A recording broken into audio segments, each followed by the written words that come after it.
Going on, guys? All right, we have a great guest coming on tonight to talk NFL injuries with us, so hang tight.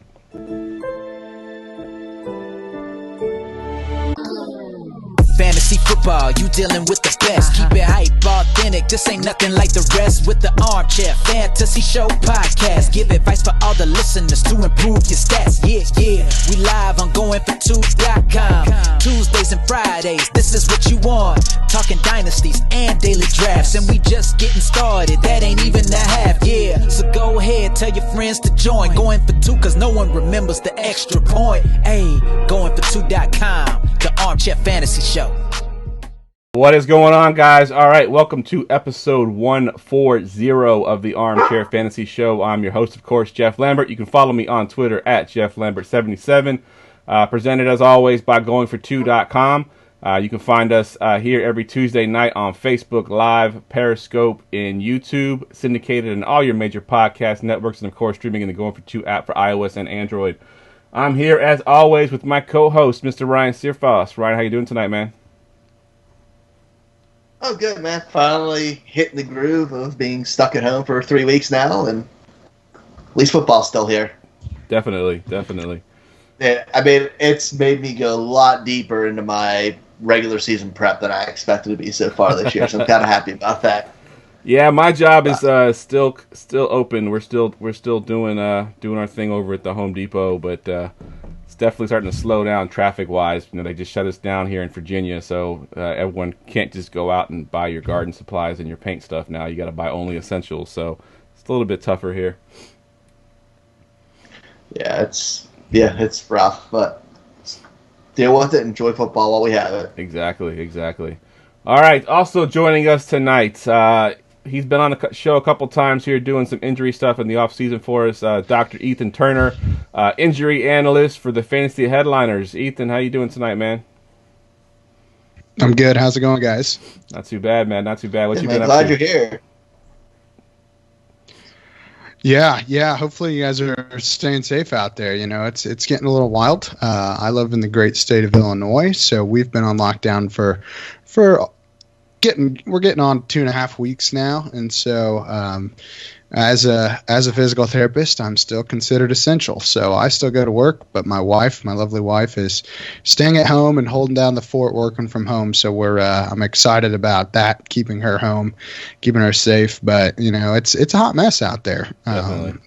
Shout out to all the doctors and medical staff in New York. They're going through a really rough patch right now, and really just all over the country as we kind of prepare for this. This is one of those things I tell my patients all the time, I'm like, I don't know week to week what we're going to be doing. This is a very fluid situation. It's very serious. So we're just kind of we're at the mercy of kind of what we decide the best thing to do for this thing is. And so you just gotta whatever we can do to support each other at this time is great. And obviously anytime we can talk about football and keep our minds off of it, that's definitely the best case for me, at least. Yep, definitely. I 100% agree with that. Yeah, I think our listeners are kind of feeling the same boat, because I know the last few shows have kind of gone over an hour long, and I'll make the comment live, like we're going a little bit over time, and people will comment and say, you know what, we got nothing else to do, just keep going. So it's kind of interesting. So Ethan, kind of give us a rundown, of your real career and how that qualifies you for what you do as far as injury analyst for the Fantasy Headliners, and just kind of what your history is in fantasy football in general. Yeah, so I've been on the show a few times, but I feel like every time I come on, I'm like doing a different thing, because I definitely have bounced around quite a bit as far as where I'm at and what I do. I graduated. I don't know if I had graduated the last time we talked. I think I had maybe just graduated. Yep. I'm basically a doctor of physical therapy now. So I passed my boards, which was great. That was my summer of last year. Congrats. And so, which is great. I can actually call myself doctor, and I've got the big diploma on top up here that says it above me at my head here. And that's always a good time. But basically, my day job is I'm full-time sports and orthopedic physical therapists. So I actually own 2 clinics and run 2 clinics that are based in very large gyms. And so it's a little non-traditional. I don't just like sit in an office and tell people to give me 20. It's very much a more athletic training. I'm not an athletic trainer, but it's a lot more athlete based. Gotcha. And so I basically take athletes, a lot more high school athletes where I'm at, and basically I work with everybody. And the idea of physical therapy, the reason it's unique when you're talking about injuries, especially, is that you have to know basically from surgery or from the injury on the field, essentially, every step of the process to get back, to get these players back onto the field. And so I think that PTs are very unique in that we really are involved at every single step of the way, from injury to full recovery, and then even after full recovery, doing injury prevention and things like that. So that's my day job. I started talking about fantasy football and specifically injuries. That was 2017. So about 3 years I've been doing this as a side gig. I mean, obviously, I wish someone would pay me to do this full time, but I don't think very many people are after full time gigs. And I'll be honest with you, I don't think anybody would pay me enough to quit being a PT at this point. Good point. But basically, 3 years ago, I was listening to a podcast, and I heard someone, somebody I was listening to them, so they're, pretty big name. Basically, they were talking about an ACL injury, and the justification they said was, the guy's got an ACL injury, he'll be back in 9 months, and that was it. That was the whole conversation on this guy's injury. I don't even remember who the player was, but I know that. I remember that sticking out to me very specifically. I think it was Allen Robinson, actually, now that you say that, because Allen Robinson was the first guy that I wrote anything about, that I put on the internet. And so that would have been right around where that would have been the off season where Allen Robinson was coming back. And so, I remember hearing that and thinking, man, there is so much more to that injury and that story than just, he'll be back in 9 months. Like I just felt like I could go a little bit deeper than that. And so from that moment on, I basically have just kind of dove straight headfirst in to talking about injuries and specifically how they relate to fantasy football. I think the thing that makes me unique is that I am genuinely obsessed with fantasy football and the injuries. And so because I live it and do it every day, that's great. But I also think that there's plenty of people that know the stuff that I know, but they don't also have this just absolute drive to play fantasy football and be really, really good at it. And so, I always say that there's a difference between the people that know the medicine and the people that know the medicine and the fantasy football. And so I like to be the bridge between the two. I like to be able to, if we wanted to have a whole podcast and not talk about injuries at all, I think I could hold my own pretty well, and definitely not sound like a complete bumbling fool. But obviously my niche into the market was the fact that I knew a bunch about the injuries, and that's my passion. So I'm sure that we'll be talking about plenty of both. But that was my goal, and that's kind of why I'm doing stuff with the Fantasy Headliners now, which is a YouTube channel just like this. And basically we talk about injuries, and that's kind of my thing. They bring me on as an expert. I do videos. I have one video up right now, just with all the craziness. I should have a couple more coming here in the next month. But that's what I'm doing right now. I like it because it's new to me. I've never done video, mostly been podcasting and writing. So I'm excited about that and what it means for the future for me. But I also still end up finding myself writing quite a bit. And so my big project is the injury history data that I find on these college prospects coming in for Dynasty. And so that's kind of, I'm sure we'll get into what exactly that is later, but that's kind of my injury guide is going to be my baby at this stage of the year. Didn't you help put that into a specific draft guide recently? There are on sale now for $10. Yeah, so there's two separate. There's a few different draft guides that are going to be trying to or using portions of the data that I collect.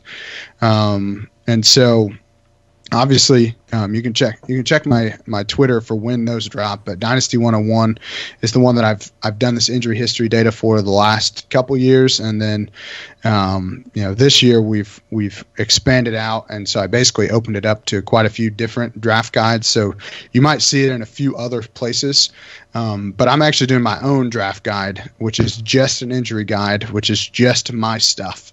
It's all the injury history data. It's the only place you get really the full total package, I guess. Right. It's the injuries, when they happened, what happened afterwards, my proprietary injury risk formula that I have come up with on how to grade different players and their injury risk going forward into the NFL, and then also my analysis of their injury history. That's all going to be included in my draft guide, which will probably drop. I'm hoping to drop it by the NFL draft, but we'll see. It might be a few days after the conclusion of the draft, but definitely by the end of April. That will drop. It's $10. I mean, here's the thing. College injury history data, you can't find it anywhere. There's no collection of it. Nobody does it except for me. It's probably the most important thing that you have in predicting future injury. In fact, it is the most important thing. Injury history is the most important thing for predicting future injuries. And so to me, this is like invaluable information that you're not going to get anywhere else. You cannot find it. I wish somebody else would do it, honestly, so that I could just pay them to do it. And so I didn't have to, because I spend on average between 30 and 45 minutes per player. And this year I'm probably going to be by the time it's all said and done, it'll probably be at 150 players. Wow. All together. So if you just do the math, you're not paying for the injuries. You're literally the data. You're actually just paying me to find it for you for the most part. And $10, I mean, come on, this is like pennies per player that you don't have to go and look it up. Yep. So, to me, it's a no-brainer. And I will tell you that there are some pretty big name fantasy analysts out there that use this data specifically because they understand how important it is. And I don't like to name names on who has bought it, but I will tell you that, if you name a big time fantasy analyst, I have a sneaky suspicion that they would tell you that they have access to this data. Let's put it that way. Yeah, I'm one of those. I don't know if I'm a big time fantasy analyst, but I do have access to it. I bought it Jeff pretty early is big on. time. Yeah, I bought it pretty early on, and I've been using it quite a bit. And then, especially with these rookies that I've been looking at, that we're going to probably get to in here in just a minute. Typically at this time we do news and notes, but there really hasn't been a whole lot of news and notes, so we're just going to skip right over the news and notes tonight. I did have a few things I wanted to plug before we get into these prospects. April's going to be a huge month for us, guys. We've got a bunch of things going on. So this Sunday, the 5th, is our 6th annual NFL mock draft podcast, where Ryan and a few other guys come on. I've assigned them teams to draft for. We do a live NFL mock draft for the first round right here on the podcast. So that's a lot of fun. And then we have a crossover rookie mock draft. So the guys over at TDDR, the Dynasty Draft Room that Ryan also writes for, they put out a 7-round NFL mock draft, and we're going to do a rookie mock based on that NFL mock draft, basically treating it as if that's where they really landed. So that's going to happen on the 14th of April. That's pretty big. And then we have our 4-hour live stream that we're going to do for round 1 of the NFL, which is Thursday the 23rd. We're going to give away all kinds of prizes for our hashtag DraftPack20 promo that we got going on right now on Twitter. If you haven't seen it, check out my Twitter. You'll definitely see it. It's all over the place. Just basically use that hashtag DraftPack20. You use that, you get entered to win. We got everything from fantasy football championship belts to we got footballs, I forget what they're called, but they're like the footballs you can get signed, the little small mini footballs. We're giving those away. We got T-shirts to give away. We got subscriptions to DLF. We got subscriptions to Fantasy Pros. So lots of good stuff there going on, guys. So definitely check all that good stuff out. And with that said, let's go ahead and just jump right into this rookie class, and we'll kick it off right here with the quarterbacks, Ethan. There's two on the list that I wanted to talk about. One, of course, everybody probably knows who I want to ask about, and that's Mr. Tua. And I'm not even going to try to say his last name. We know who we're talking about. Give us your opinions on Tua, and what if you're thinking about drafting him, what should you be worried about, if anything? Yeah, so the one video that I do have up with the headliners is about Tua's hip injury. He had a right hip dislocation and posterior wall fracture. And so basically what happened is his hip popped out of the socket on the back side. And so, sorry, Ryan, how graphic do you want to go? Do you want to go with these? I forget that Ryan gets a little squeamish with I'm going to go split screen here so we can see Ryan's reaction. I thought that one was pretty good. I just said he popped No, backwards. that's not bad. I didn't even talk about how it takes a big chunk of the bone with it, but that's that posterior wall fracture is the back of the socket pops off too. And so what they did was basically, that injury, he has to go in and have surgery. They immediately reduce that dislocation. So basically, as soon as it happened, while they were still at the stadium, as what the reports say, that dislocation was put back into place, and then he did have surgery a few days later after that injury to basically reattach that posterior wall and kind of secure everything, and also tighten up the capsule that goes around the hip to make sure that doesn't become a chronic issue where he's chronically dislocating his hip. Really unique injury. This is the one that's going to get all of line because it's similar to what happened to Bo Jackson. What actually ended Bo Jackson's career wasn't the fracture, it was the loss of blood flow. The two big differences that I like to point out when people can make that comparison, because it's an easy comparison to make. Like I said, we don't have a ton of instances of this happening in football, and so the biggest difference is that when it happened to Bo Jackson, the blood flow was restricted. And then the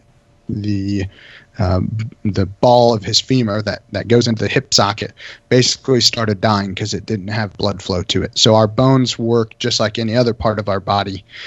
They have to have blood flow to them to make sure that they stay healthy and can do the things that they do. And so what happened was there's a blood vessel that kind of wraps around the head of that femur that goes into that socket, and then basically that blood supply was impacted, and then the head of the socket will die because it doesn't have blood flow.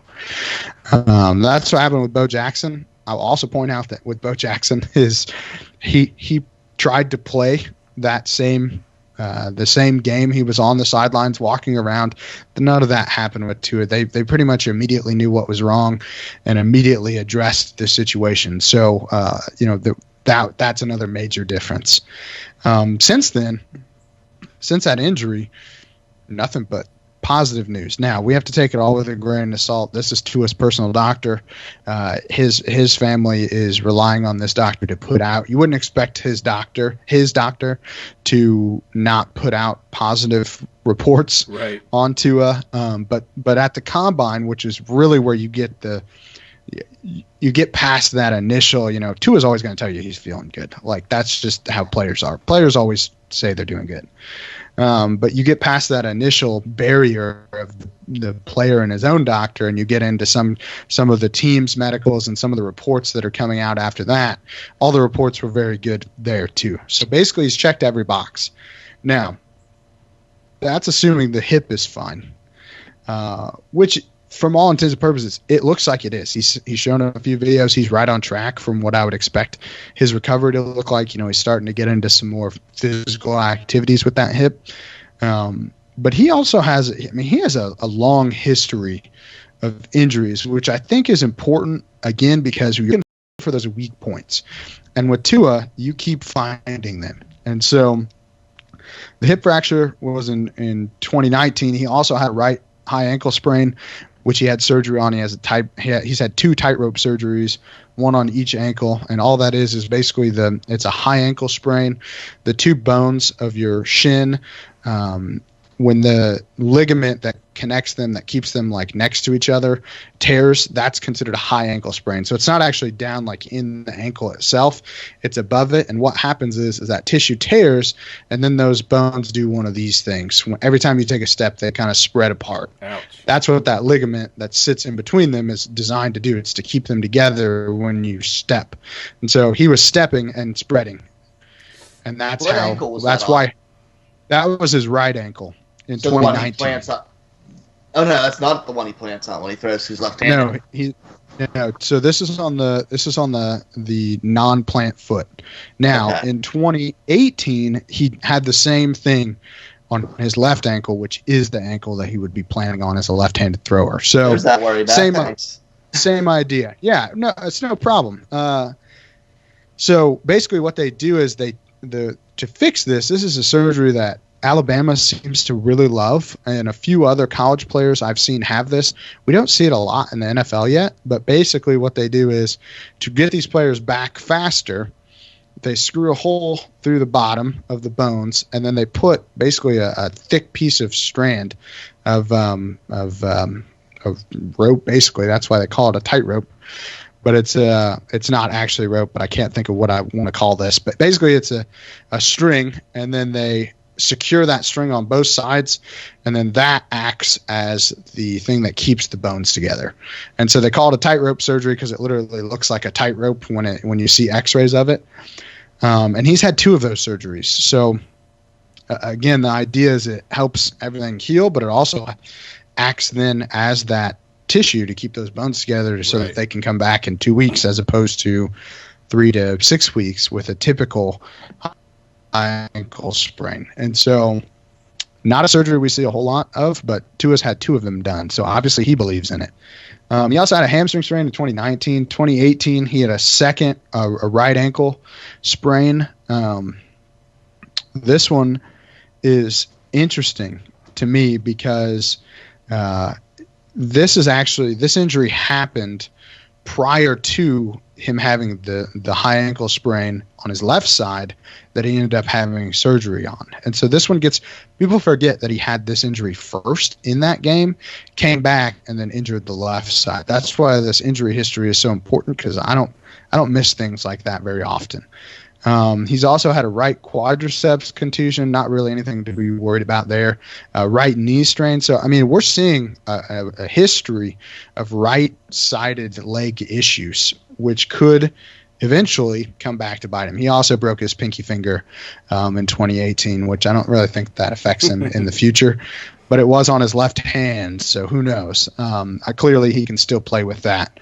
But it's worth noting that it's in there, and he did have surgery on it. So, again, some of these things aren't really super important to their future injury history risk, but it's just something that I can go back. You can go back on if he does break that pinky again or breaks his hand, and go, I wonder if that wasn't, that was a weak point on him already. Right. And so, I mean, that is 1, 2, 3, 4, 6, 7, 8 confirmed injuries for one player. That is no bueno. Yeah. Even if most of them were minor, it's still not good that he has that many reported injuries.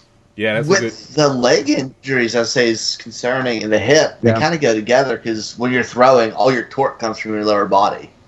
Yes, and that's, I mean, one of the knocks on him, which it's a little bit overblown, is arm strength.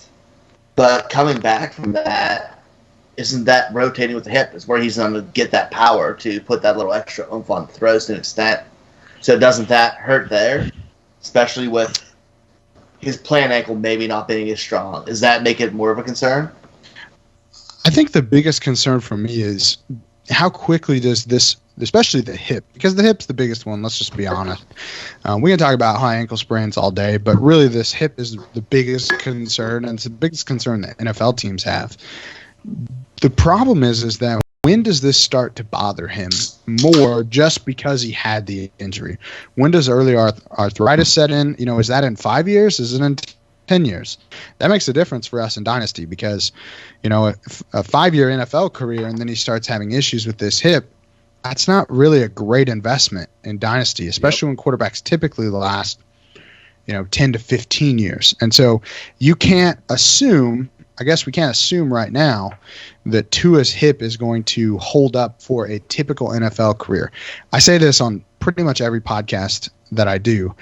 Too often we look at injuries as an immediate loss of play. And so we look at, okay, well, how quickly can they return? All right, they're out for a year, no problem. Oftentimes we forget that a lot of these injuries are taking multiple years off of the end of these guys' careers. Right. And so you have to count it for both. This is a type of injury that, yeah, maybe it costs him a year to start, but it could have cost him 7 years on the back end. Right. And so that's 8 years of career that he's lost from one injury, possibly.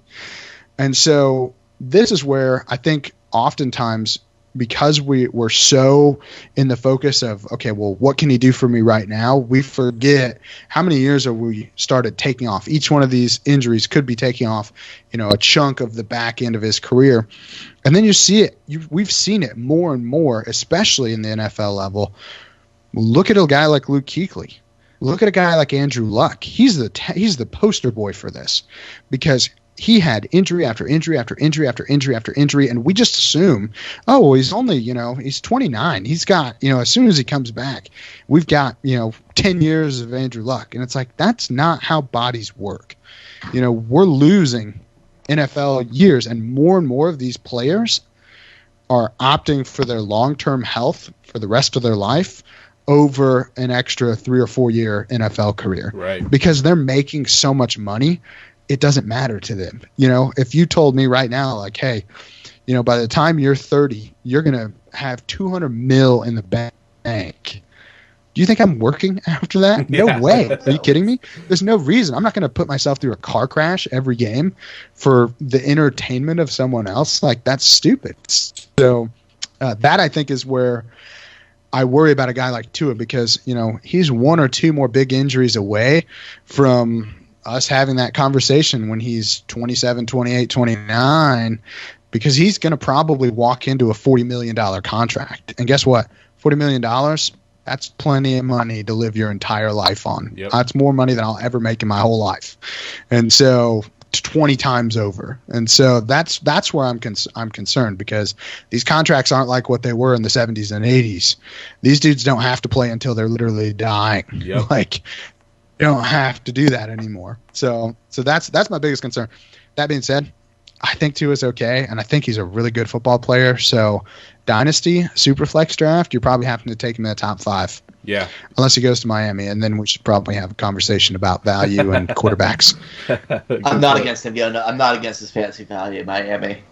The receivers aren't bad, and they're building the line. Yeah, that's a good point. They better build the line. That's what I'm saying. I just worry that this is going to be a chronic issue with him. Would you want to see him sit year 1 if he was healthy? I mean, I think it's going to depend on the team. Here's the thing: once you're healthy enough to play, and you feel confident mentally getting back to playing, I'm not the type of person that thinks you shouldn't play. Once he's there physically and mentally, and he's like, I'm not scared to throw and get hit. I'm not scared of these other things. I don't see any reason why he shouldn't play then. And I don't see that but I'm not paying him $50 million. So right. maybe teams will say, hey, look, man, like, I know you feel good, but like, our plan is for next year, right. Which I think if I'm Miami, that would be my plan. Yep. I'd be like, hey, look, you freaking hang out. We're gonna ride this Fitzmagic train one more time. We're gonna get another 2 more great draft picks next year. We're gonna get you even more weapons. We're gonna get you even more protection on the offensive line, and then we'll throw you out there so that we know that our investment has been as protected as possible. And we're not going to know until a team tells us that. I mean, there's just no way. Me personally, I would let him play whenever he's ready, but I'm not. So it'll really depend on the team that he goes to. Good point. I think he will be ready to play. He will be ready to play this year if we do end up having an NFL season. All right. So we could do a whole podcast on just Tua. We've gone a half an hour already, and we haven't even talked about anybody else yet. Dude, I love me some Tua. I'm sorry. If good, you want man. More, I do 20-minute video on Tua on YouTube. All right, right now. Let's you move into into fantasy headliner. Let's move to this other quarterback quick here. We can make this one quick here, and I was surprised to see him on this list because the injury that I was most worried about. I actually went back to his high school days, where I see you have on there he has surgery. That's Justin Herbert, who had a right leg fracture and had surgery in 2014, and then in 2017 had a left clavicle fracture. Are you worried at all about Herbert? Really no. I mean, yeah, the clavicle fracture, that most quarterbacks will have that at some point. It's not a bones. It's a myth that bones heal stronger than what they were before you break them, but it's also a myth that they heal weaker. Typically we do a pretty good job of reconstructing bones. Our bodies are pretty unique in that they can heal themselves pretty well. So I'm not super worried about the clavicle fracture specifically. The right leg fracture is concerning because there's really not a lot of information on it. Anytime I find an injury from high school, I do my best to dive deep. I mean, I will find local high school newspapers about it. But here's the thing. Usually you don't hear about it. Right. I mean, usually you just genuinely, nobody reports it. Nobody says anything about it. And you're never going to get a full diagnosis. I mean, when you say leg fracture, was this that's what it was reported as. I try to be as precise as I can be on the actual diagnosis that's given, if I can find it listed in an article in something that's public knowledge. But all I have is that he fractured his leg and that he had surgery. And so, it was obviously a serious injury because he had surgery, but there's no way for me to tell if this is something that's going to, significantly impact him down the road. I will say that because he hasn't had an issue with that leg since, I'm less concerned about it, if that makes sense. Yeah, good point. All right, that was it for the quarterbacks. There wasn't too much as far as injury history goes, other than Tua, obviously. So let's move into some of these running backs here, and we'll start off with Zach Moss, who I know right now is kind of being projected as like a high second-round pick in dynasty drafts. And Zach Moss's injury history, when I first pulled it up, so the way you have it set up here is you got a line for each injury. And Zach Moss has got about that much space on it. So talk about Zach Moss a little bit and his injury history. Yeah, so Moss is somebody that I feel like has kind of ebbed and flowed depending on who you talk to in the fantasy community, on where they have him ranked. I feel like right now he's kind of like on the back burner. Nobody's really talking about him as much as they did. Right. Probably because he had a pretty poor combine, and usually that's what happens is, they don't run well, and then all of a sudden they're not really in that conversation of even can they be elite, because athleticism matters a lot in athletics. But his injury history is something that I have talked about a few different times with different analysts because it's definitely a concern. I mean, we know they missed, he opted out of the Senior Bowl with an undisclosed injury. Who knows if that's really an injury? I put it on there, but I couldn't find anything related to it. Who knows if that was maybe something that was bothering him while he was trying to run. I know that I haven't updated this yet, but I know that there was talk about him tweaking his hamstring at the combine, and that's why he ran poorly. And here's the thing. I usually, unless I can see it happen, and I've watched them pull up lame, I usually don't include those types of injuries because you cannot trust them 100%. Right. Because there's no incentive for them to tell the truth. What probably happened was he ran whatever he ran. I think he ran like a 4.68 or a 4.72 or something. And somebody, his agent, more than likely was like, dude, you got to tell everybody you just popped a hammy. You have to. And so I can't trust that, but we're seeing it more and more often. So I do think that agents are on top of that being an excuse for running a poor 40, and we don't have pro days. So, I didn't, this is a really unique year because this would typically be one where I would say, okay, well, if he runs a really good 40 at his pro day, then I maybe will go back and add this as, maybe he did actually pull his hamstring, but we don't have pro days, so it's not getting included. He had an AC joint separation. That's in his shoulder. He missed a game. In 2018, this is the one that I feel like the most people are kind of latching onto. And so it's kind of a mystery what exactly happened with this. There's not a lot of there's no concrete good source that said this is what happened. But basically what the reports are is that he injured his knee at some point during practice, and then later in the week he was getting into his bed and his knee just like totally locked up and wouldn't move past 90 degrees. It's a very obscure. Everyone likes to say, well, he tore his ACL getting into bed. I have not found any evidence that he tore his ACL.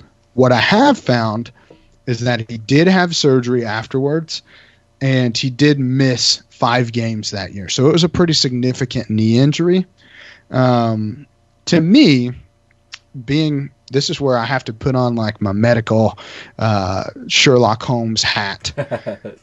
This injury to me sounds like a meniscus tear. Locking, especially the fact that his knee locked, is very characteristic of a meniscus injury.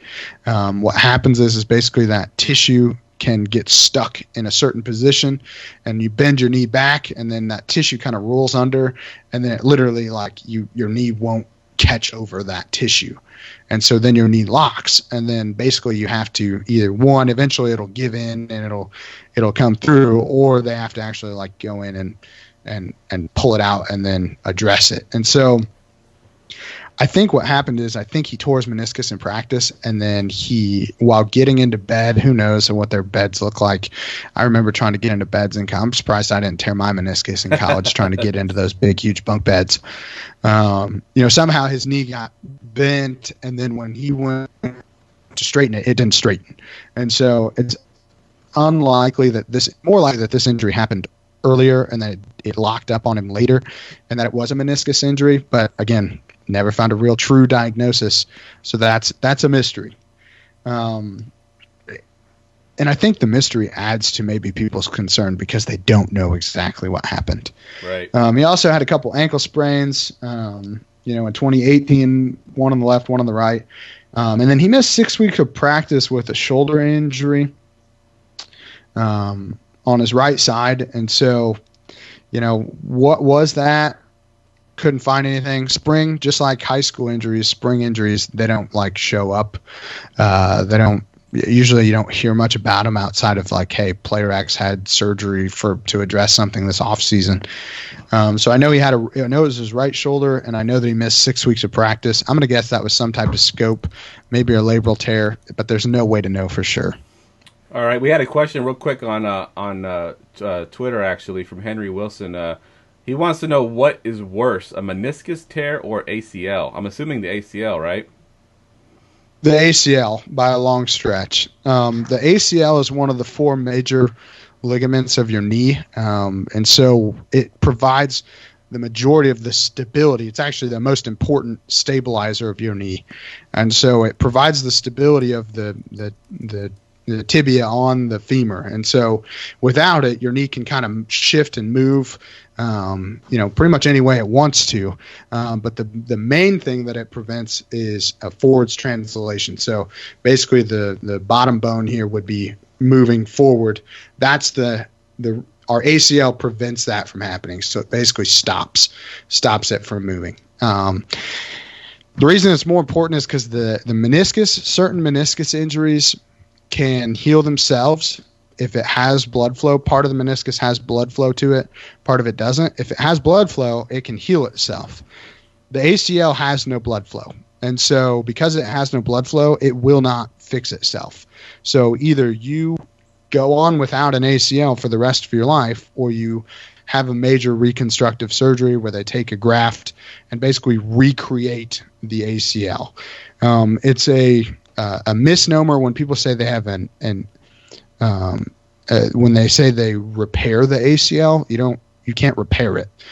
You can tie it together, but again, there's no blood flow, so the only thing that's holding it together is what you just tied it with, and so it won't ever naturally get that stability back, and so that's why you have to reconstruct it with a graft or a tendon from another part of your body. Usually, it's the patella tendon on the opposite knee. All right. Meniscus tears also, like, it's minor. You don't have to have a meniscus to, like, the meniscus isn't doing anything except cushioning your knee. So that's why your ACL is much more important. This is going to be way too long of a podcast. I can already tell you that. Yeah, we're already. If you only gave me an hour, this is going to be hurting. Yeah, we're already at 40 minutes here. All right, so let's quickly hit these other three running backs on here. I don't think any of them necessarily are big ones, so we can just hit them really quick. DeAndre Swift, who nothing major here, just a lot of minor injuries on the list there. A.J. Dillon and Anthony McFarland both had some high school injuries. Any concerns with those three guys? Honestly, no. Swift's, I think, is the most interesting because he's the most important name. A lot of people talking about him being, kind of either the number one running back or at least top two. I think it's interesting just because it's a lot of, like, wear and tear injuries, and he's a guy that's never really had to. Everyone's saying, well, he's, this is a bell cow profile. He can be a bell cow. He can carry the load. He can have 300 touches, but we've never really seen him do that, even at high school level, which typically with an elite running back prospect, they like ride them hard in high school too. He never really had that type of workload. So I worry a little bit with Swift that if he were to ever get that type of workload, we would see more of these kinds of, these minor issues popping up, and eventually those minor issues become, a game or two missed here, and then a game or two missed here, and then all of a sudden you've missed 3 games out of the year or 3 games out of the fantasy season, and everyone's like, well, is this guy injury prone? What's the problem? You can't trust him. Right. And so that's my biggest concern with Swift. A.J. Dillon, he broke his fibula. This is a pretty common running back injury, is a fibula fracture. Basically, they get tackled by the leg, and then their ankle twists, and they break their fibula with the high ankle sprain, like we talked earlier with Tua. Same thing actually happened to Anthony McFarland. Both of these during their high school senior seasons. I just thought that was kind of weird. Same, basically the exact same injury. But they missed large portions of their season. McFarland, interestingly enough, actually missed his entire high school season, and then they medical redshirted him at Maryland with this injury too. So maybe that one was a little bit more significant, but he hasn't had any issues with it since, except for he's had one more ankle sprain. But it's still worth knowing that was something that kept him out for basically two full seasons. Wow. So Ryan, I wanted to ask you, because I know you're on the under Swift train as far as being the top running back in this class.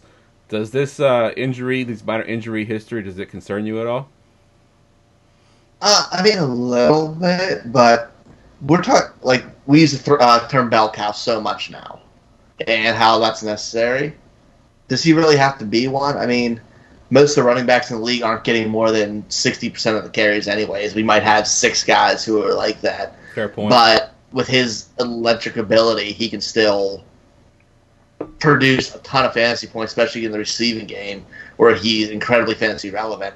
So I don't think he needs to get 300 carries to be a very, very talented guy, whereas someone like Jonathan Taylor, who's not as great of a receiver, does.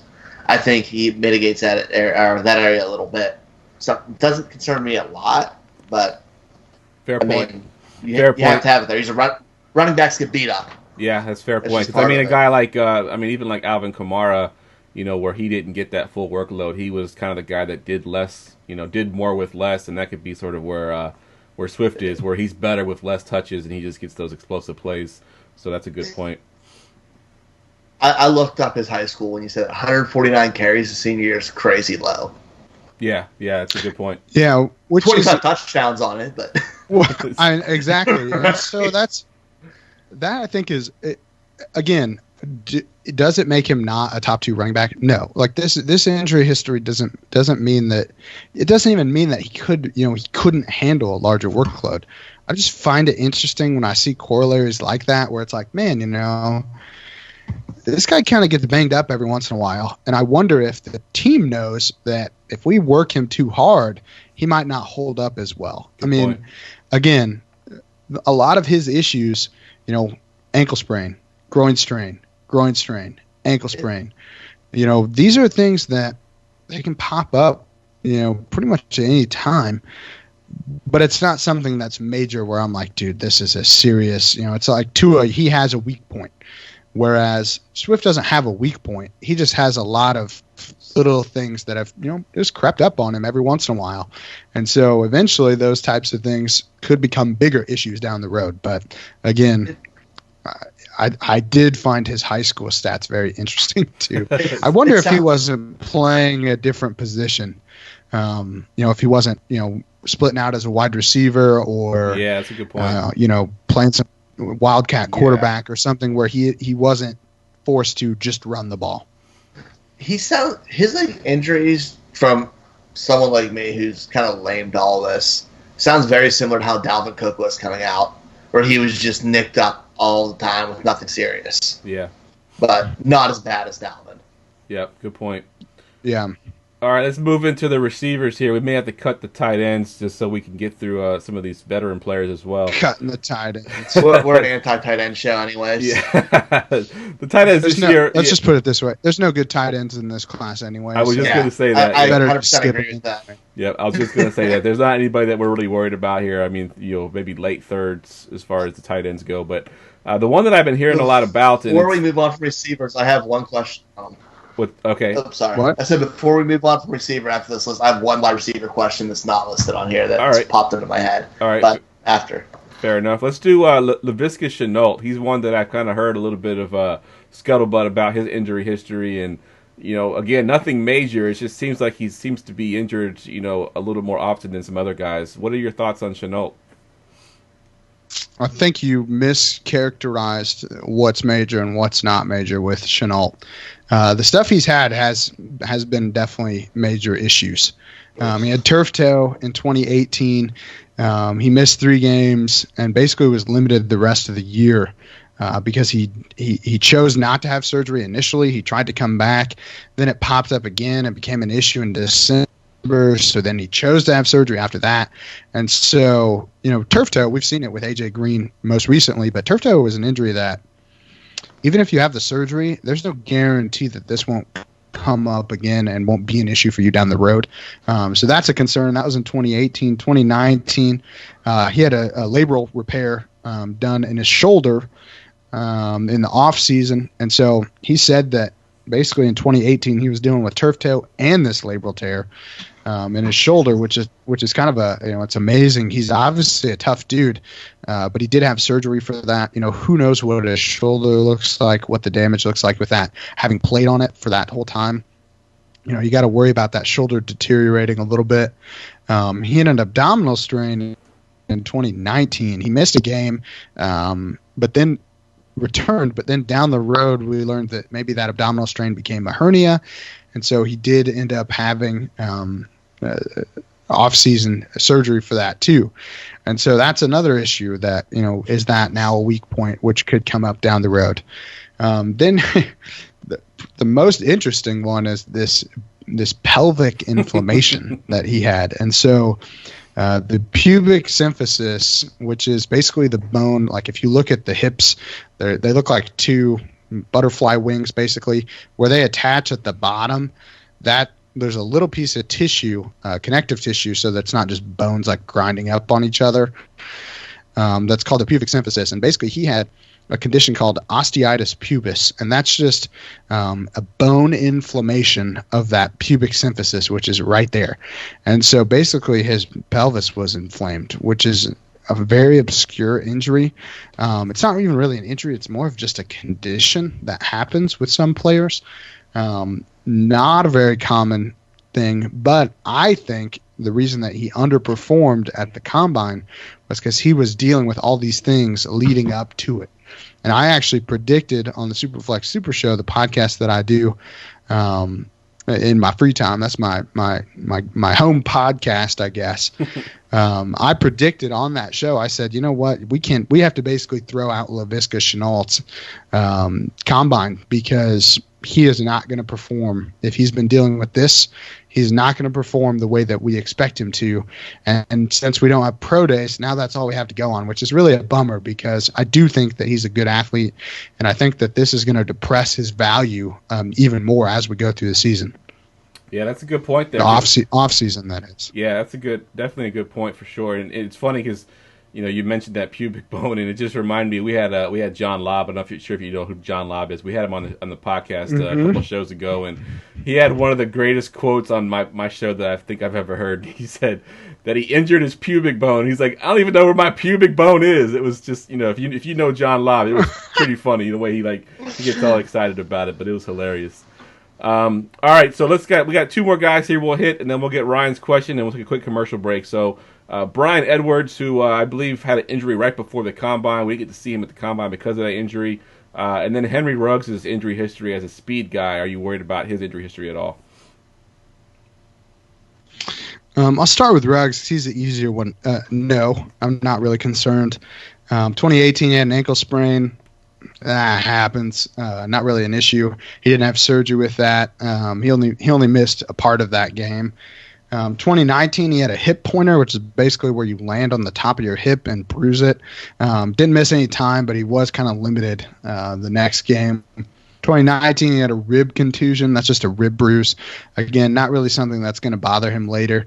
And then he also had a concussion, which, being a smaller guy, you see this a little bit more often because players can really hit them a lot harder. It looks brutal. Ruggs obviously very fast, so he doesn't get hit a whole lot, at least not in college. But I worry about, how is he going to hold up as a little bit of a smaller guy in the NFL when he's playing against people that maybe can hit him more often. He does a pretty good job of protecting himself, but I think of a guy that like Brandon Cooks in the Super Bowl. Again, a smaller, speedy guy. Concussions have become an issue for him because when he gets hit like a freaking. He gets hit like a train hit. Always looks terrible. Always, when he does get hit, he gets hit super hard. So I worry about that a little bit with Ruggs. Hopefully, he models his game a little bit more after a guy like Tyreek Hill, who does a really good job of avoiding contact, almost too good of a job, I would say. There's sometimes when I feel like he could make catches that he doesn't make because he's intentionally trying not to get destroyed as a smaller guy. But that's Ruggs is not really concerned about. Brian Edwards, definitely concerned about. Brian Edwards, I think, as much as everyone all the analytics love him, I think the NFL teams are going to look at his injuries and his injury history, and he's going to start sliding down draft boards.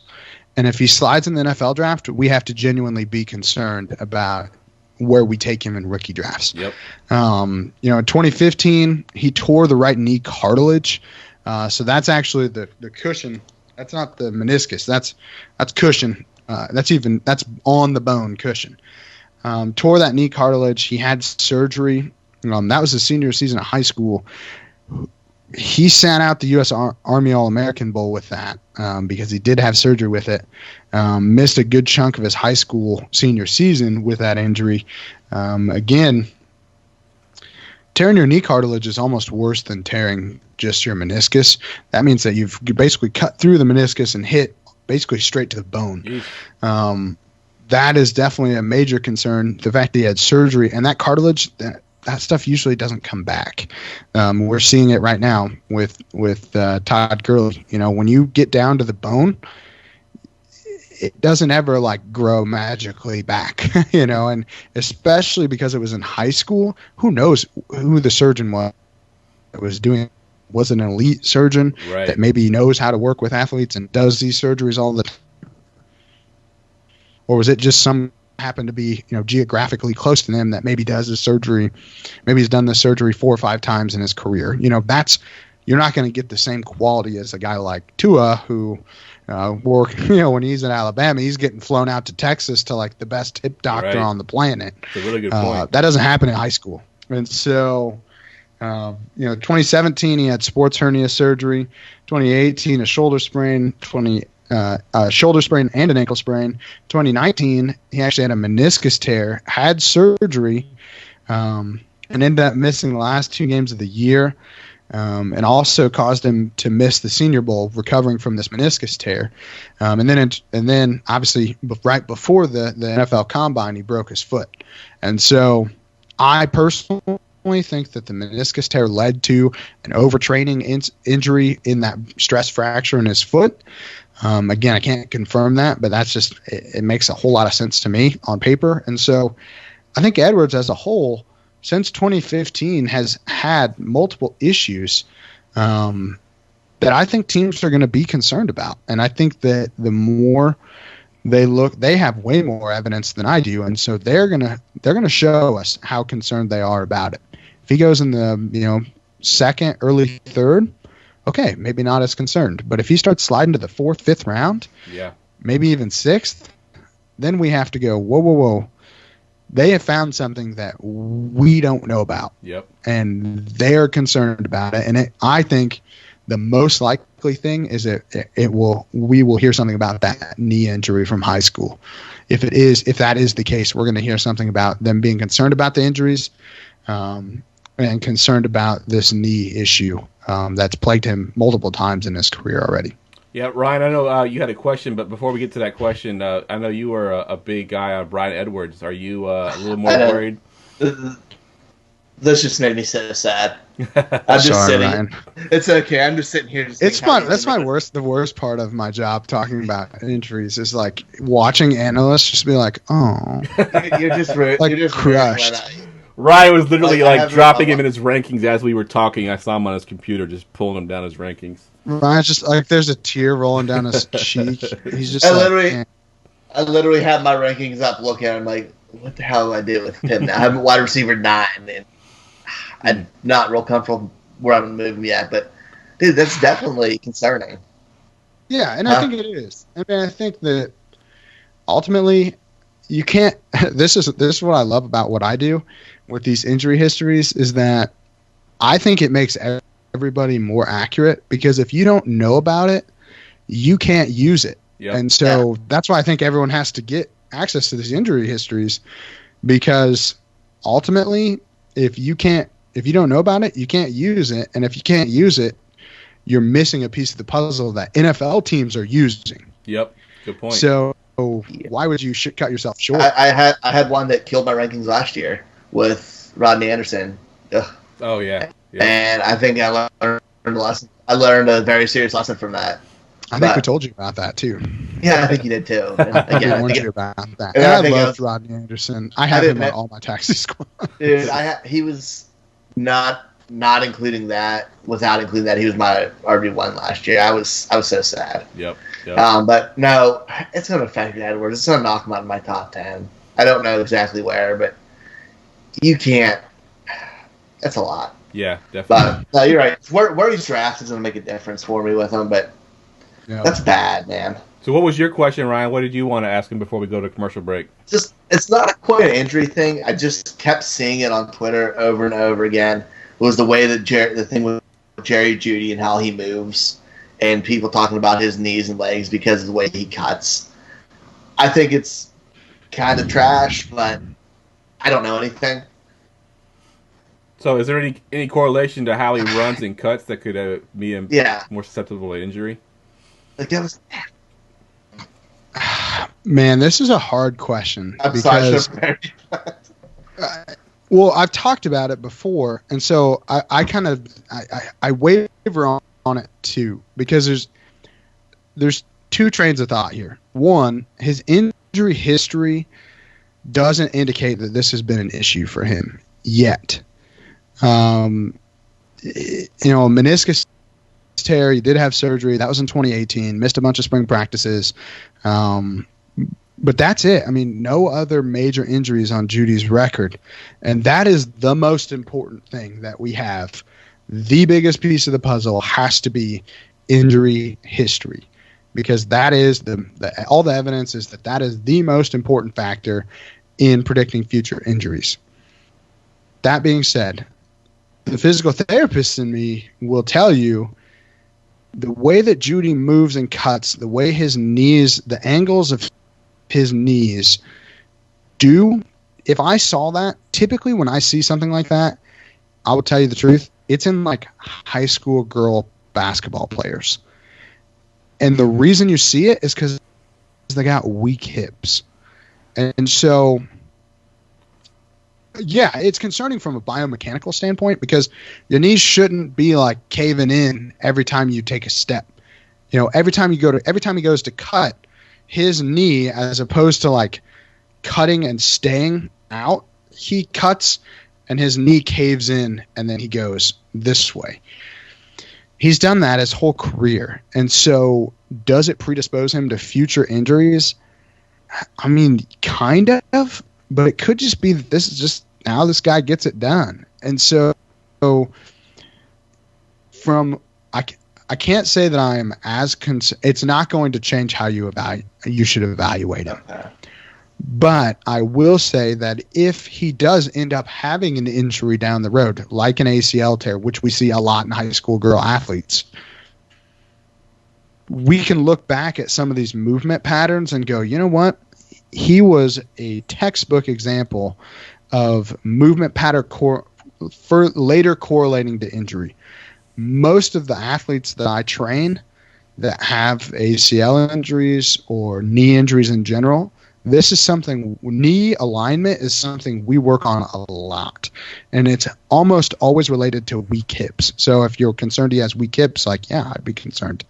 But I don't think that because his history doesn't indicate that it's been an issue, I can't confidently say, like, yes, he is going to get hurt in the NFL because he has wonky knees and weak hips on video. Like, I can't do that. So, I've never seen but if he tears like his ACL, if he tears his ACL in the NFL, you can bet your ass I'm going to be pointing back to it and going, look at this. This predisposed him to this injury in the future because he does have poor movement patterns for an elite athlete. But I can't say it. It'd be so totally hindsight bias. But that's why I'm saying it now, because we can bring this clip back up if he does tear his ACL in the future. Is there anybody you can think of who runs like that? Outside of like high school girl. Outside of high school girls players, and Jerry Judy. Yeah. Honestly, I have not. He has very fluid knee motion. It is his MCL has to be just like, I don't even understand how his knee can move that way. Like, his MCL should be preventing him from doing that, but I think he's cut that way for so long that it's just stretched to the point and adapted to the point where it just lets him.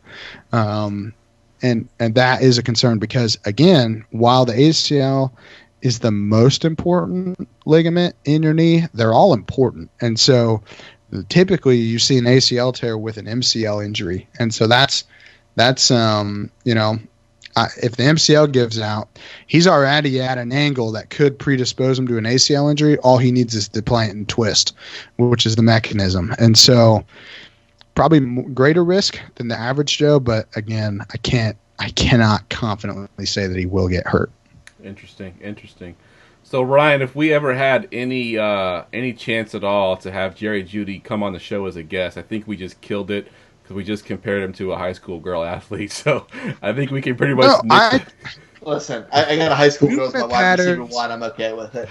Movement patterns. I'm sorry, like. Somebody has to, and who knows, maybe he's just genetically, that's just how he's built. It's clearly not affected him at any point in his career that I can find from an injury perspective. So it would be ignorant for me to say that, like, yes, this is going to cause an injury.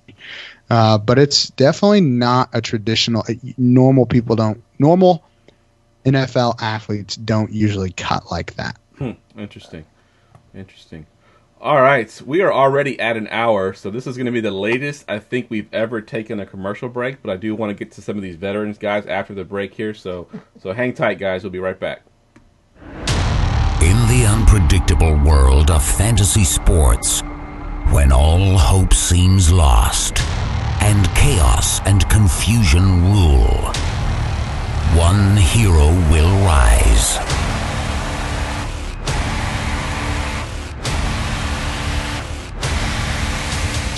change everything. Goingfor2.com. Because no one remembers the extra point.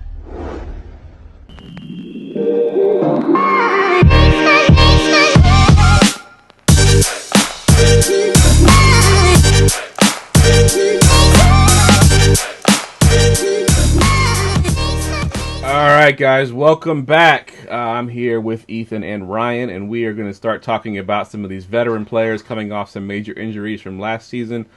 And we'll go ahead and just kick it off with the quarterbacks here. We got three guys that actually had some season-ending injuries.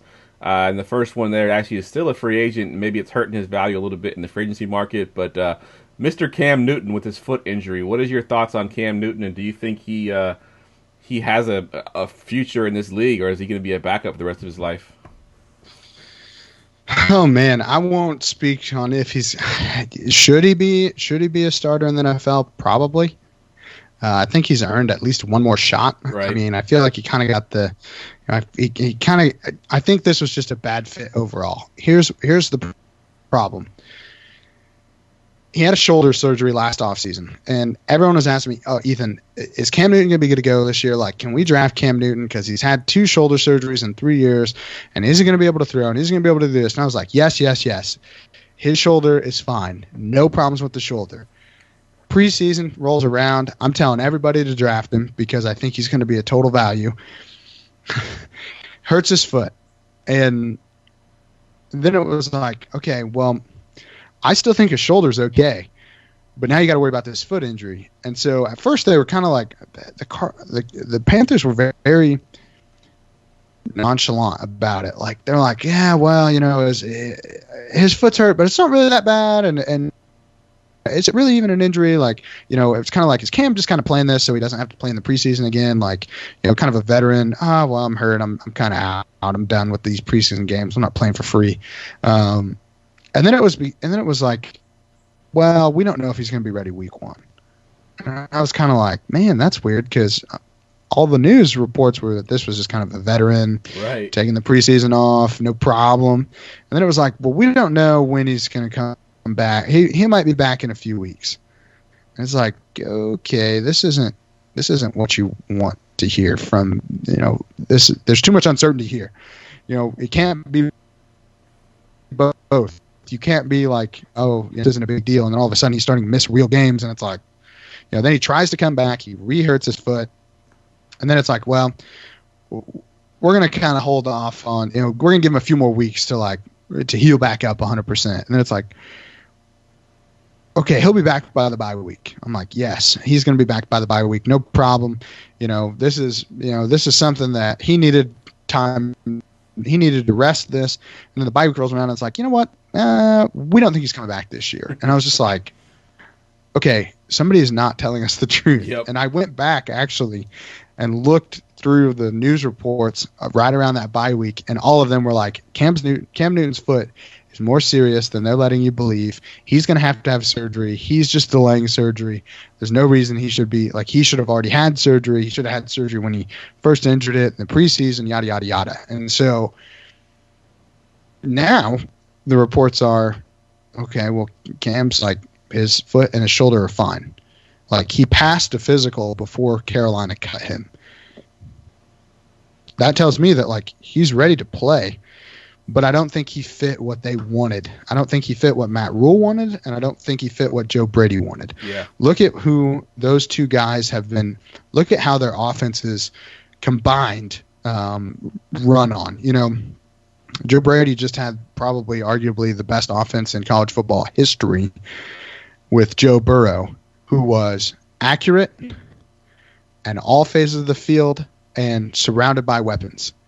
Okay, one of those two things applies in Carolina. Yeah, it's not the There's accuracy. a ton of weapons. Yeah. There's a ton of weapons.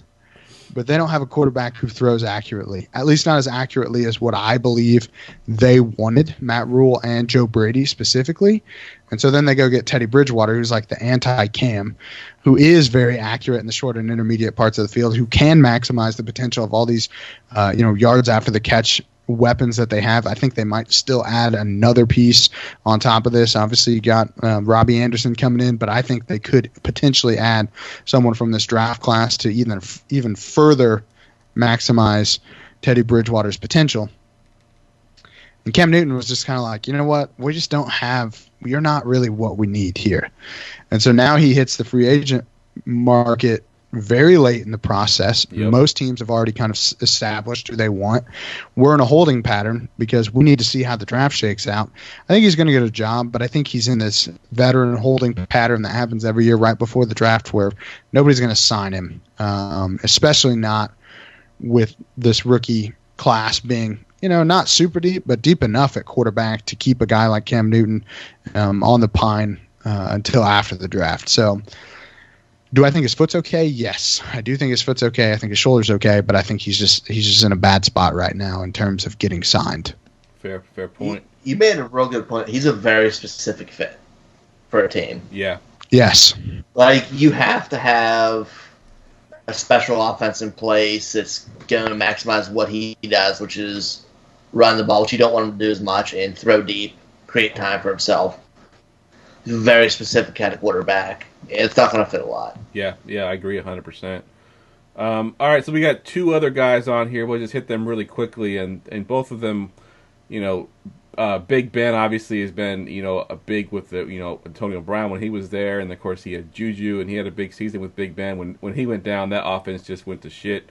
And then Matt Stafford actually was on, on pace last year. As a Steelers fan, that made me feel good. It made me feel great.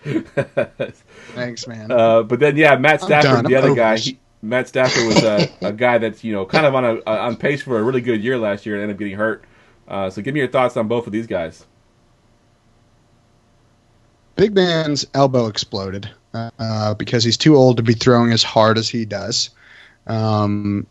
Literally, that's what happened. I mean, he went back to throw, and this ligament right in here, it's called your UCL. That UCL keeps your arm from being able to snap back as far as it can. That's what keeps my elbow from continuing to go that way. And so for overhead athletes, it's important, but it also creates a ton of torque. So you see it a lot with baseball players. They'll have a ton of motion. They can bring their arms way back. I can't even do it because I don't have anywhere near the motion that a professional baseball player does.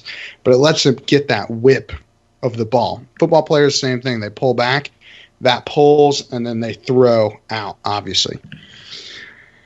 That ligament basically exploded while he was throwing and said, hey, man, we're 39 years old, and this isn't we can't do that anymore. We can't throw as hard as you want to throw.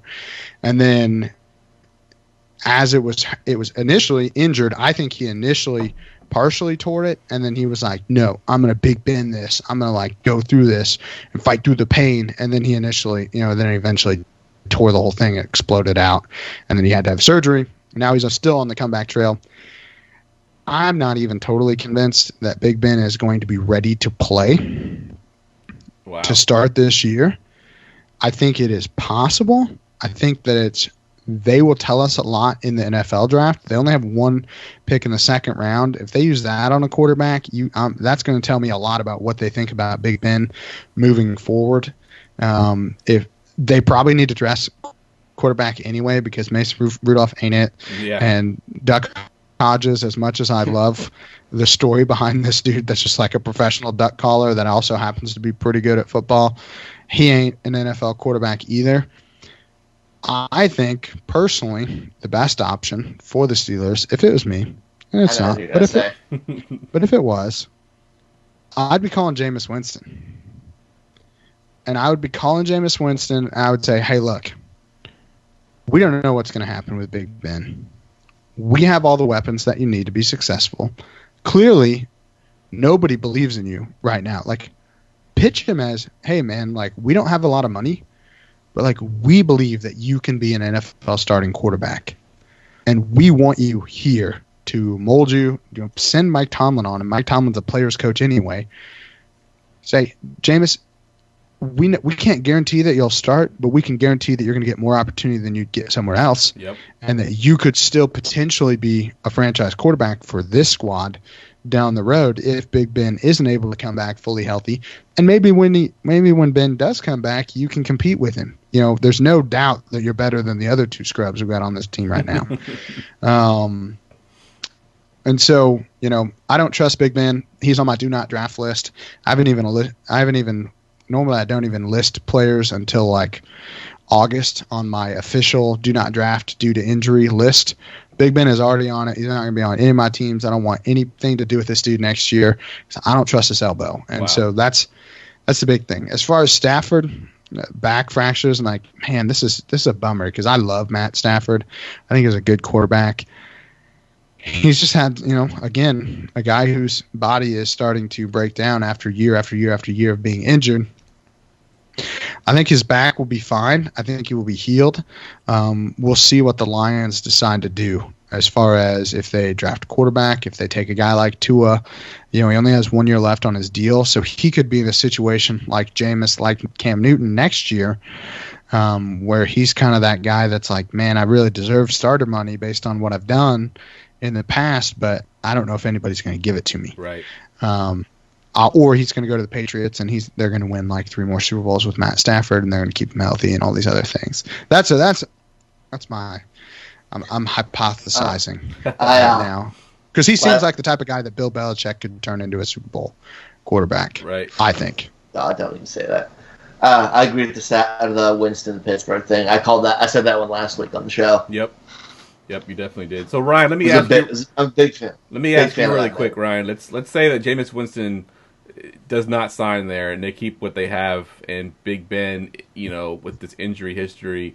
What are you doing with your Juju shares and any of your receiving options that you have there in Pittsburgh? Are you trying to sell them now, you know, with the thought that Big Ben might be ready, or are you just going to hold on to them for now? I think they're all kind of a hold because you'd be selling at their low point. They're all super young. Juju's, 23 now, if that? 23. Yeah, he'll be 24 next year. So he's younger than Cortland Sutton. I learned that. He's younger than a lot. Yeah, he's younger than guys who were drafted last year. And he has potential, and you're not going to get his value now. Fair. And you're not going to get it if Ben's there. NFL can change like that. All we need is a young quarterback to come in the next year, and his value jumps back up. You're crazy. Or he leaves. Or he leaves, yeah. Or he leaves. He's an unrestricted free agent. He was a second-round pick, so he's an unrestricted free agent next year. If they don't sign him to a deal, he leaves. Who knows? Maybe, you know, I can think of a certain young quarterback who might be pretty prolific.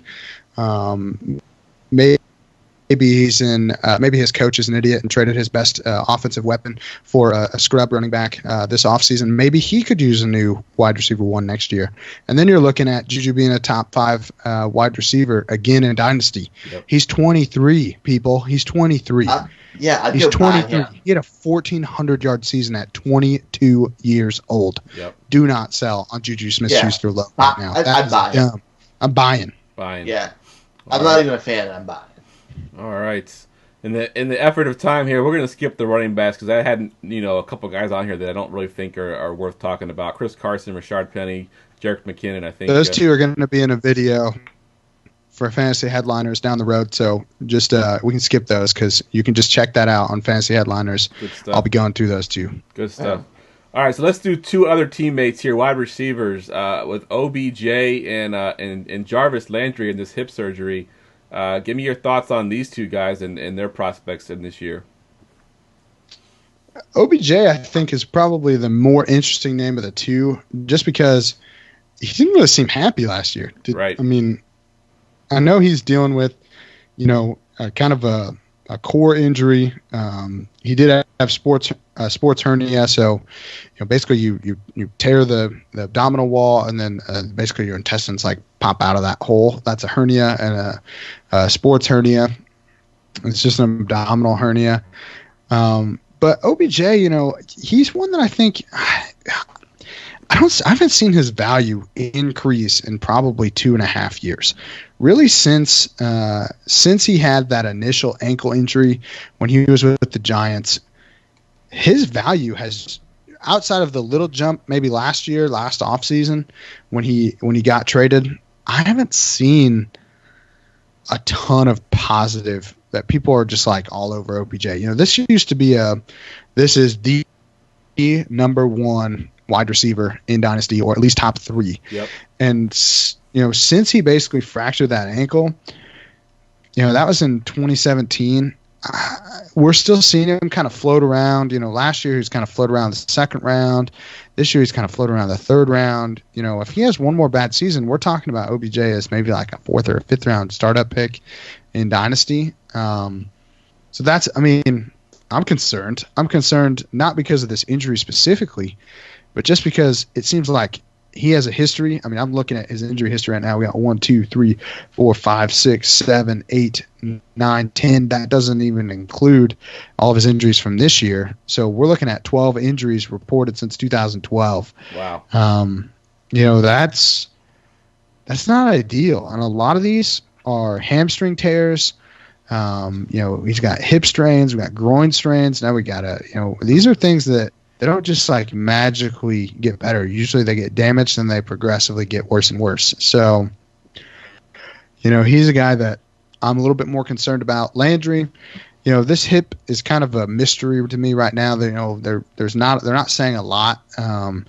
He opted to have it later in the year, and so was it something that he could play through? Yes, but it seems like this is an injury that he really wants to at least try to mitigate the amount of time he missed. It seems like he had a pretty long recovery. This screams labral tear to me, a hip labral tear. Typically, you have to immobilize for a long time. You have a brace. It takes about anywhere from 6 to 9 months to fully recover from a hip labral tear. And so that's what I think happened with Landry. I cannot for the life of me find February 4th, so that he had surgery in the off season. Sorry. So he's going to be kind of pushing it week 1. I still think he comes back in time, but I definitely think that he's going to be pushing being 100% coming into the year. All right, Ryan, take a look at that list I got there of wide receivers. Tell me if there's any of them that stand out to you. A couple of them are kind of eh. I just want to know if there's any of them that you wanted to call out. We got Paris Campbell on there. We got Preston Williams. Anybody that you wanted to hear about, Ryan? Is Alshon done? Like, he has to be near his end with his injury history. Out of all those guys there, he's the one. I don't want any part of him. Right. Good enough answer for me. Yeah. That's what I haven't officially listed him on my do not injury list. I have a running tab.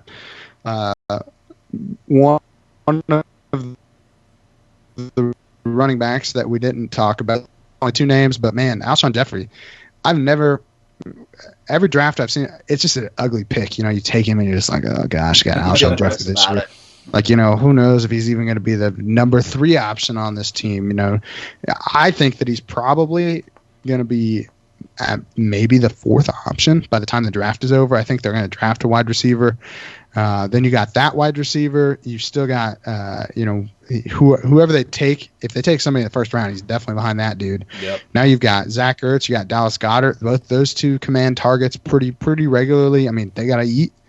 And so, Miles Sanders, he's going to get targets. So where does he fit on this totem pole? And then you're drafting like the 5th option on a team, but you still have to pay a premium because he's the wide receiver 1. Right. And so, to me, I just stay away from all that. Yeah, I'm with you on that one. The one I kind of wanted to hear about a little bit is Preston Williams, because he was a rookie last year. He kind of came on and then, of course, got hurt, and then Devontae Parker kind of took over from there. But with him coming back, potential of Fitzpatrick still being there, but then Tua, where does Preston Williams kind of fit in with this offense, and is that injury something to be concerned about? Is the injury something to be concerned about? Yes. Here's the thing. I talk all the time about how valuable these injury histories are. So I'm going to pull up my 2019 injury database because I want to read out what I put for him specifically. Let me find it here. Preston Williams. Groin strain in 2018, hamstring strain in 2015. 2014, though, this is the interesting one. This is one where I every year I find players that I'm like, dang, if you had my injury history data, you would know how vital it is, because you can look back on it and go, missed a bullet right there. Preston Williams, ACL rupture, surgery, 2014. Multi-ligament injury, so it wasn't just his ACL. Multi-ligament injury. His senior year of high school, he had to take a redshirt year the following year. This was a basketball injury, so this wasn't even a football injury. Wow. Basically, his knee exploded in high school. And so we know when you find an ACL tear, the risk of re-tearing that ACL, re-injuring that knee goes way up. And so this is something that, even if you ignore all the off-season, all the off-the-field issues that Preston Williams came into the league with, you ignore all those red flags, you continue to say, you know what, we're talent wins out. He was off my board last year because his knee exploded in high school. And when your knee explodes in high school, you're predisposed to future injury, and it's really going to hit you mid to early 20s, because that's about, we're looking at 5 to 10 years later. That's when you see it with guys like Todd Gurley. That's when you see it with a lot of these players where they have injuries in high school, and all of a sudden they hit their mid-20s. Their knees are arthritic. They've got pain all the time. They lose their explosion. They lose their athletic traits that made them elite prospects from an athletic standpoint. And then you're like, dude, he just never became what we thought he was going to be. That athleticism coming out of college was great, but, injuries, they just kind of derailed him. He could have been great. We see it time and time and time again. And so when I see something like that, where this wasn't even just a standard run-of-the-mill ACL tear, literally multi-ligament injury was put in the article about this kid as a high school. Student, and it was just... It was described as a gruesome basketball injury. Yeesh. And so his knee exploded in high school.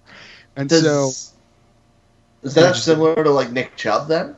Similar, but Nick Chubb didn't actually tear his ACL. Nick Chubb's ACL was spared in that injury in college, which was also in this database. Actually, that was 2 years ago, which is why I said you should be more worried about Sony Michel and his injury history than Nick Chubb.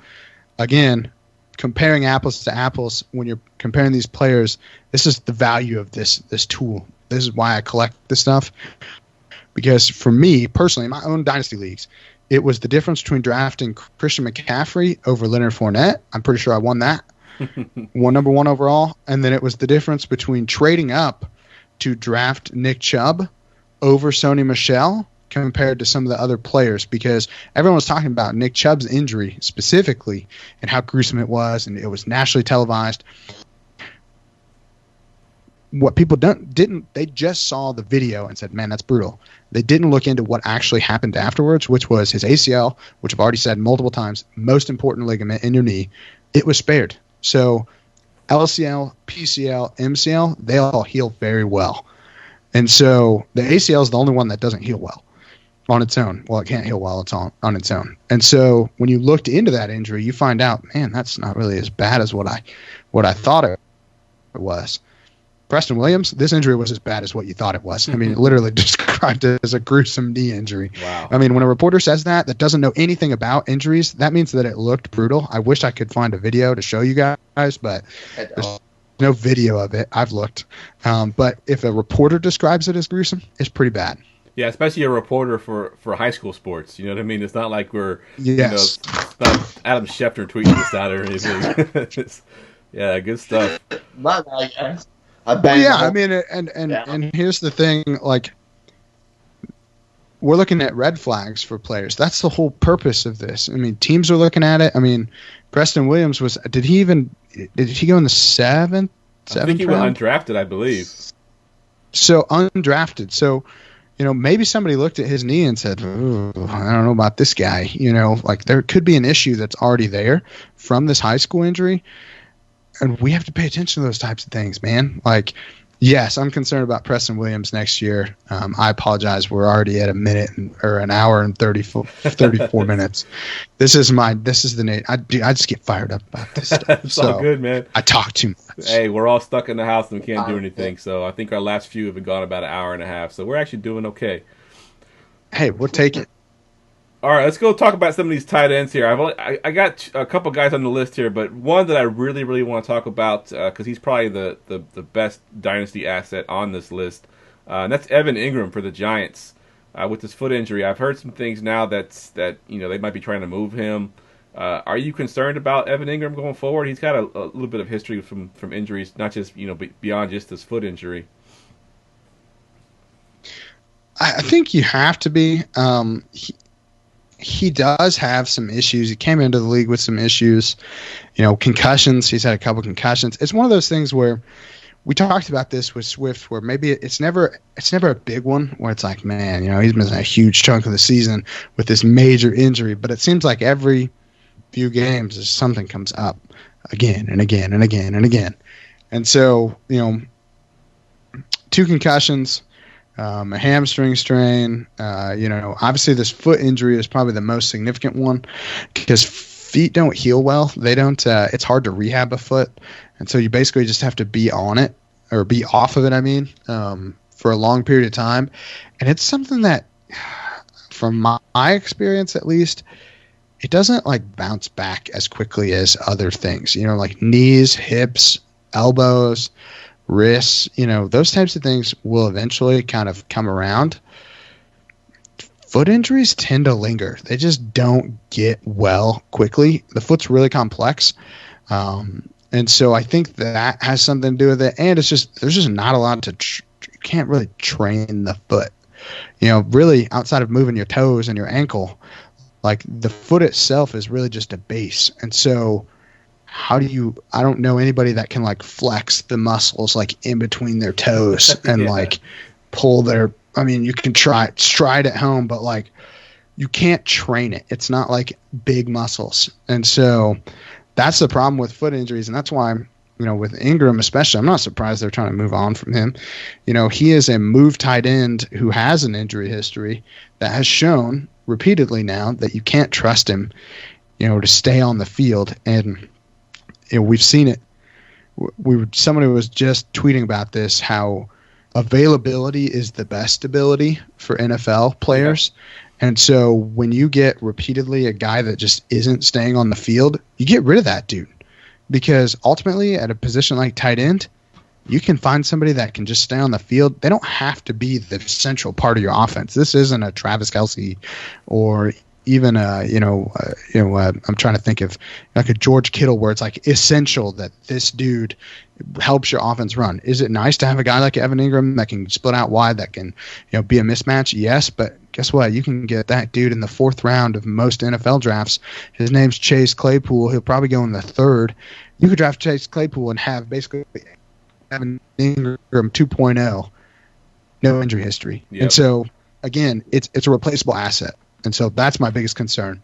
And that's not to downplay, Evan Ingram, when he's healthy, is a dang good tight end. He is a matchup problem. He is a good player. But if you can't trust him to stay on the field, eventually, mentally, that's what you're going to get worn out of it, and you're going to want out.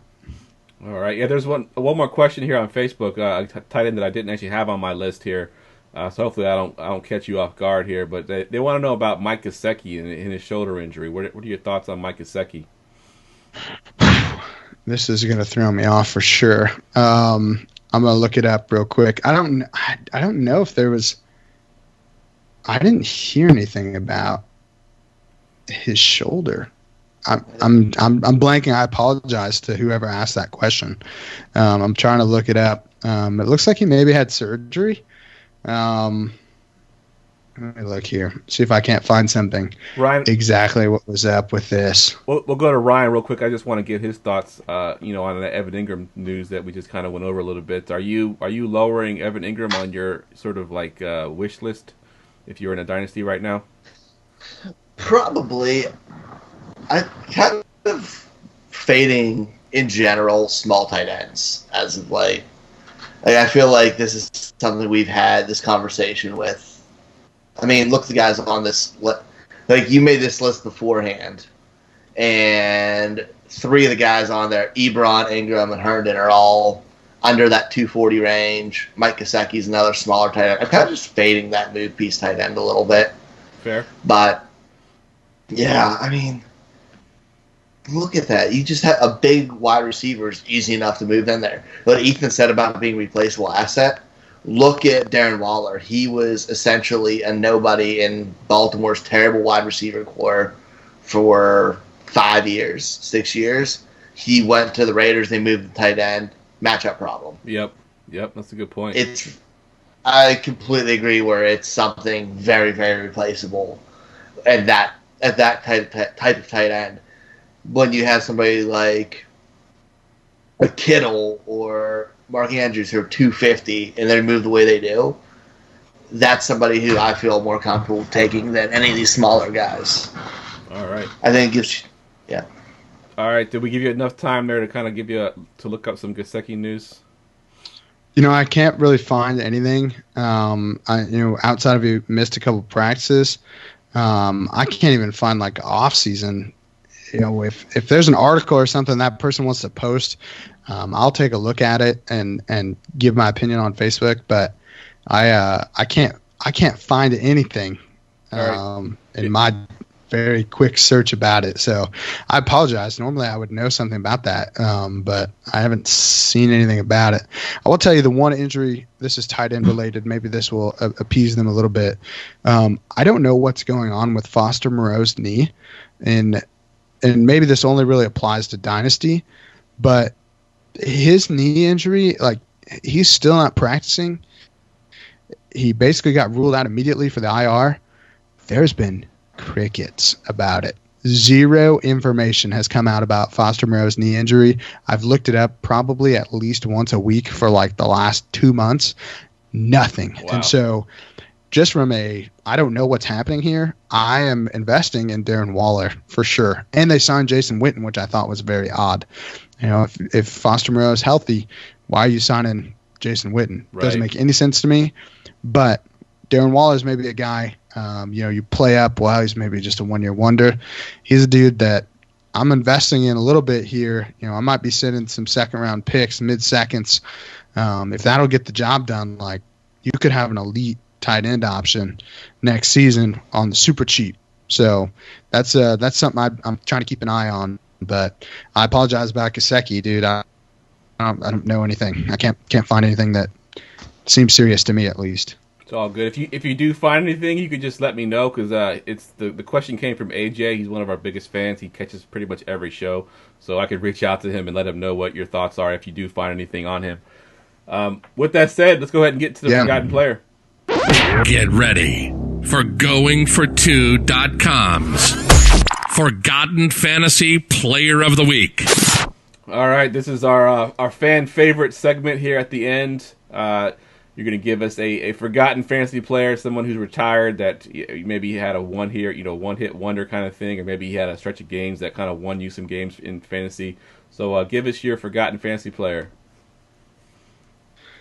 Oh, man, this was tough. I haven't played fantasy as long as some other people have. I've played for a long time, but not enough that I can't pull back from even the early 2000s. I'm mostly I would say I've been playing fantasy since 2013 or 2014. But there's one dude that stuck out immediately, and he helped me actually win a fantasy championship. And that was in 2015, and that was Tim Hightower. And so nice. Tim Hightower, did not ever really pop off the page from a stats perspective. But he did have a stretch run with the Saints as kind of their pass catcher that, he went on you should go back and look. I believe it was 2015 or 2016. He went on a run there with the Saints where he was just absolutely killing it. Yep, I remember this. Especially in the PPRs. And this is it's obscure. It's definitely a name that probably most people wouldn't think of when they think of fantasy football. But I mean, he's definitely one that he led me to a championship, and so that and it's funny. Like I'm looking up his stats right now. Like really wasn't super crazy impressive at any point, but man, he went on that run there. I picked him up off waivers, and he absolutely killed it. It looks like that would have been. So he went on a run, a 3-game run there in 2015. 28 attempts, 85 yards, and a touchdown with a catch for 10 yards. Then he went 54 yards, 3 catches for 31 yards. So obviously not a great game in the 15th game, but in the championship game, he killed it. 27 carries, 122 yards, 2 touchdowns, 3 catches for 47 yards. Monster game. Yeah. Led me on a 20.2-week playoff comeback for my first fantasy championship, and that's why my boy Tim Hightower will always be in my heart. That's your boy. Yeah, I remember that. That was a pretty good stretch there because, I remember when he first got named as a starter. I forget who it was that got injured. Maybe it was Mark Ingram. Maybe he was still there at the time, but I remember when he got injured, I had a chance to add Tim Hightower, and I was like, I'm not really going to be, trying to reach for this guy. And I regretted it because I ended up losing to the guy that ended up picking up Tim Hightower in the playoffs, and I got knocked out, so I was a little upset about that one. So, yeah, Tim Hightower, definitely a great, great pick. All right, we ran quite a bit long tonight, but I think we got some good information. That's my fault. I talk too much. It's all good, man. It's all good. I think we got man. Good information. Like I said, and everybody's locked at home, and this kind of is a break from all the shit going on in the world right now. So real quick, let's go around the room here and give your Twitter handle, and if you want to plug anything, go ahead and plug it now. Ethan, we'll go to you first. Yeah, you can find me on Twitter at eTurnerFF_PT. I'm on YouTube at the Fantasy Headliners. You can just check that out. Like I said, I got one video up. We're hoping to have a few more videos out in the next couple of weeks. Kind of talking about some of these injuries a little bit more in depth, exactly what's going on. Obviously, that's going to be my big thing going into the season. I do talk about, we talked all night about the injury histories. You can just reach out to me on Twitter. Like I said, at eTurnerFF_PT. It's $10. I add you to the document. You get the injury guide later when I finish it. That's my big official guide with all my analysis. You get them both. I mean, you get while I'm doing it, and you also get the official pretty guide later. So that guide is probably going to sell by itself for probably $12 or $15. So pay $10 now. Help me kind of invest in me now, and you're going to get rewarded in the end. And so that's those are the two big things. Obviously, you can check out any of the other guides. I'll be kind of plugging those as we go on Twitter. Twitter is the best way to get a hold of me. So if you liked what I said, or if you have any questions, please feel free, reach out. I do have 2 clinics that I run, so I'm not as active on Twitter as I used to be, but I still answer any question that people give me. So, always ask those questions. Good stuff. Yeah, definitely a great follow for sure. I think I've been following you up for a couple of years and definitely get some good information out there on Twitter. Ryan, where can we follow you, and are you working on anything right now? Yeah, follow me, Ryan Sirpas at Fantasy FB Connect. I dropped the 3-round mock draft last week. I'm going to do 3 War Room episodes, about 10 to 11 picks each, kind of going in a little more detail of all the picks in the first round. Check the Dynasty Draft Room draft guide out.